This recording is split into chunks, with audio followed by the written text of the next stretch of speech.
کرنا ہے. جو ملک کے حالات جا رہے ہیں اس سے گھبرانا نہیں ہے بالکل بھی. ہمیں نکلنا ہے، اپنے ملک کے لیے نکلنا ہے. زیادہ سے زیادہ دعائیں کریں عمران خان صاحب کے لیے، ان کی زندگی کے لیے. اللہ تعالیٰ نے ہمیں ایک موقع دیا اپنے ملک کو بہتر کرنے کا، تو ہمیں یہ بہتر کرنا ہے. اور اس کے علاوہ میں کہنا یہ چاہوں گا کہ زیادہ سے زیادہ ورد کریں سبحان اللہ و بحمدہ سبحان اللہ العظیم. اس کے علاوہ میں نے آیت کریمہ کا ذکر کیا تھا کہ وہ زیادہ سے زیادہ پڑھیں، وہ شیئر کی ہوئی ہے، وہ سب کو پتہ بھی ہے. آپ سرچ کریں گے آپ کو مل جائے گی نیٹ پہ. اس کا آیت کریمہ کو میں پڑھ بھی دیتا ہوں.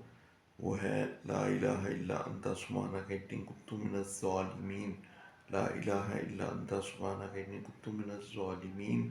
اس کے علاوہ میں پھر سے شکر گزار ہوں گا ایک تو اللہ تعالیٰ کا، اللہ تعالیٰ نے جو موقع دیا آپ سب کے ساتھ بات کرنے کا، ایک چینل بنا کے